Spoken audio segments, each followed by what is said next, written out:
सोनाली फोगाट की हत्या की जांच के लिए गोवा पुलिस हिसार पहुंची। सुधीर गोवा पुलिस की रडार पर है। कल सुधीर के ठिकानों पर पड़ताल की गई। अब तक क्या खुलासे हुए हैं इस रिपोर्ट में देखिए। हम पीछे नहीं हटेंगे जब तक सीबीआई इन्वेस्टिगेशन नहीं होगी। पुलिस कर क्या रही है वहाँ? जरजोरू जमीन के बिना कोई तीसरा क्राइम मोटिव हुआ नहीं करता।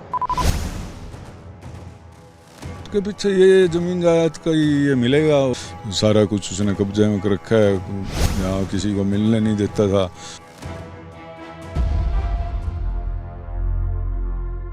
क्या सोनाली के फार्म हाउस में छिपा है मौत का राज? क्या गोवा पुलिस ये समझ चुकी है कि सोनाली की हत्या हुई और हत्या के तार जोड़ने के लिए वो यहाँ पहुंची है? क्या सोनाली का कातिल मिल गया? गोवा पुलिस की जांच से जो संकेत मिल रहे हैं उससे ऐसा लग रहा है कि भले ही सोनाली की मौत गोवा में हुई हो, लेकिन उसके तार हरियाणा से जुड़े हैं। अब सवाल यह है कि क्या जिस फार्म हाउस और घर में जाकर गोवा पुलिस जांच कर रही है, मौत की वजह वही है या फिर इस मौत का राजनीतिक कनेक्शन है? सोनाली के जीजा इस बात का आरोप लगा रहे हैं कि सोनाली की मौत के पीछे कोई राजनीतिक वजह है। मौत के पीछे आदमपुर विधानसभा का उपचुनाव है। चुनाव होने से पहले सुधीर सांगवान आया था और जब दोबारा उपचुनाव आया तो उससे पहले उनका मर्डर कर दिया गया। और जो हमारा शक था भाई प्रॉपर्टी भी हो सकती है, प्रॉपर्टी मोस्टली क्लियर है, प्रॉपर्टी का उसने हड़पने का ऐसा कोई मतलब कि वो कामयाब नहीं हो उसका। सोनाली फोगाट ने 2019 में हरियाणा के आदमपुर विधानसभा सीट से बीजेपी के टिकट पर विधानसभा का चुनाव लड़ा था। फोगाट को कुलदीप बिश्नोई ने हरा दिया था। अब कुलदीप बिश्नोई बीजेपी में शामिल हो गए हैं और इस सीट पर उपचुनाव होना है। सोनाली के जीजा इसी चुनाव से मौत को जोड़ रहे हैं।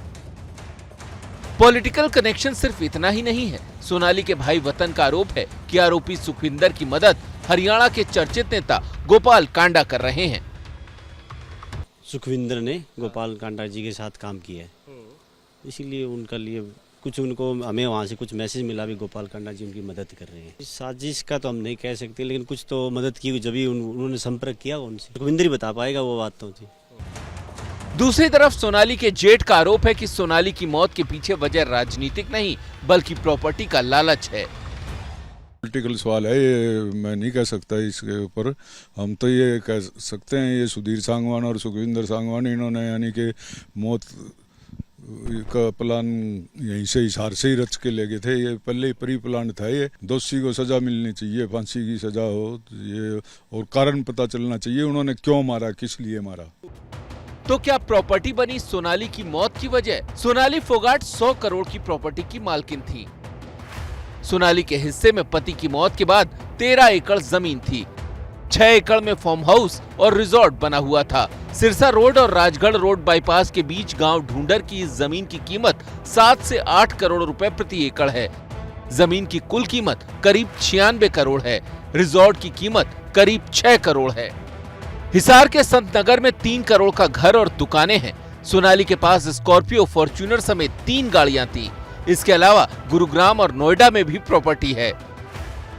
आपको मैं हिसार का ये आपको पहले सोनाली फोगाट का फार्म हाउस दिखा दूं। करीब 7 एकड़ के दायरे में ये एक बहुत बड़ा फार्म हाउस है जो कि फैला हुआ है। आप देखेंगे बेहद खूबसूरत इस फार्म हाउस को बनाया है, जिसमें काफी ओपन स्पेस है। और पीछे भी आप वो देखेंगे वो जो कमरे बनाए गए हैं, वहीं पर जब सोनाली इस फार्म हाउस पर आती थी तो रुका करती थी। गोवा पुलिस के अफसर ने भी इस घटना के पीछे आर्थिक वजह बताई थी।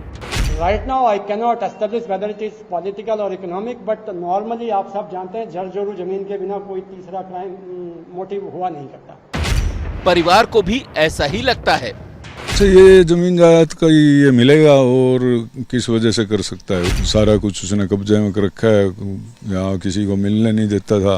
घर वाले को, उसके फादर तक को नहीं मिलने देता था। यहाँ सारे नौकर वगैरह, कुक वगैरह हटा दिए थे उसने। पता नहीं क्या करवा रखा था, कोई तांत्रिक विद्या थी, क्या करा रखा था उसने।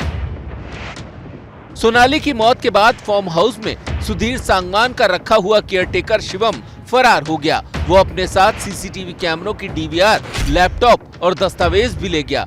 परिवार का आरोप है कि सुधीर के कहने पर वो फरार हुआ। पुलिस ने अब शिवम को पकड़ लिया है। एक अकाउंटेंट था शिवम, उसके खिलाफ कि वो यहाँ से डीवीआर, लैपटॉप उन्होंने दस्तावेज और फोन वगैरह चोरी करके लेके गया है। उसी जांच के संबंध में वो लोग यहाँ आए थे और अब हम जांच कर रहे हैं। अभी यहाँ जांच चल रही है, कितनी डीवीआर है वो क्लियर कर देंगे। पर शुभम अकाउंटेंट होता था, उसके खिलाफ जो मुकदमा दर्ज करवाया था, कल मैंने यहाँ की जांच की तो 4 डीवीआर हमें यहाँ से मिली जो चोरी नहीं हुई थी, हम उसको लेके गए थे, उनकी जांच चल रही है।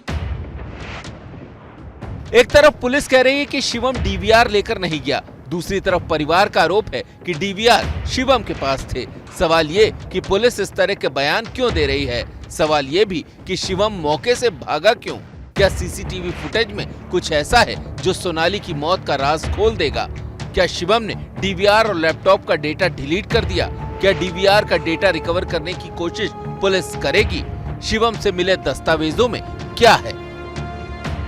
उससे लैपटॉप मोबाइल वो साइबर में भेज दिया गया भाई, इसने कोई इसकी में डिलीट वगैरह कोई चढ़ना। सुधीर ने उसको कॉल किया था भाई ऐसे ट्रेजेडी हो गई है तो तू ऐसे निकल जा। तो सुधीर ने उसको अपॉइंटमेंट किया हुआ था यहाँ पे, तो सुधीर से ही वो मतलब कि यस कहते भाई निकल जा, तो निकल गया, मतलब डीवीआर मिल गया है। हमने भी तो इसलिए उसको ना भाई बता के ले जाता हमें। सोनाली की मौत की एक कड़ी गुरुग्राम से भी जुड़ती है। गोवा जाने से पहले सोनाली सुधीर सांगवान के साथ पलवल में एक कार्यक्रम के बाद गुरुग्राम के गुड़गांव ग्रीन अपार्टमेंट में रुकी थी और अगले दिन गोवा गई थी।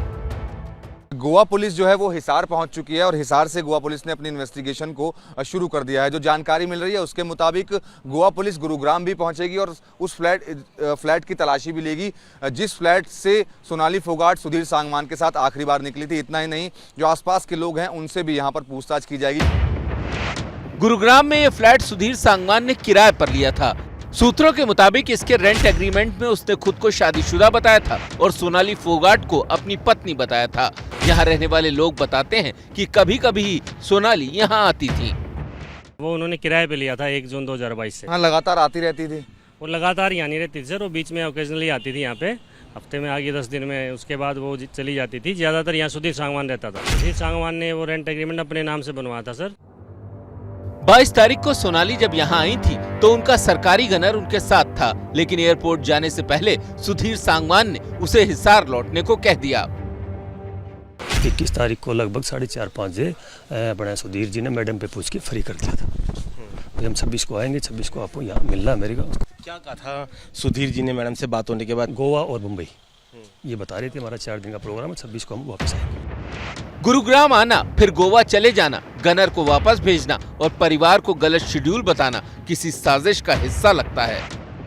मेरी मम्मा ने मेरे को बताया था कुछ 1 वीक अराउंड शूटिंग चलेगी, इसलिए वो गोवा जा रही हैं। लेकिन हम पता चला है कि वहाँ पे सिर्फ रिजॉर्ट सिर्फ 2 दिन के लिए बुक हुआ था। कहीं ना कहीं पता चलता है इट्स प्लान्ड मर्डर।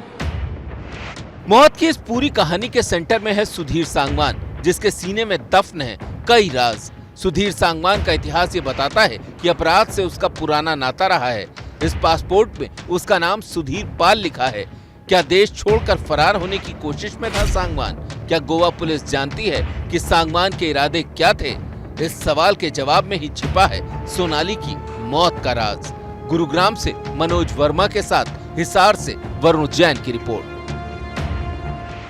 जैसे ही घड़ी का काटा दोपहर 2:30 पे आए, बबीता जी का दिल सास बहू साजिश के लिए मचल जाए। और ये है इनकी बहू, पूरे दिन ऑफिस की टेंशन हो जाए गॉन जब ये करें अपना फेवरेट शो फ्री टाइम पे ऑन। इनकी तरह आप भी देखें अपना फेवरेट शो अपने टाइम पर और डाउनलोड कीजिए एबीपी लाइव ऐप अपने स्मार्ट टीवी पर।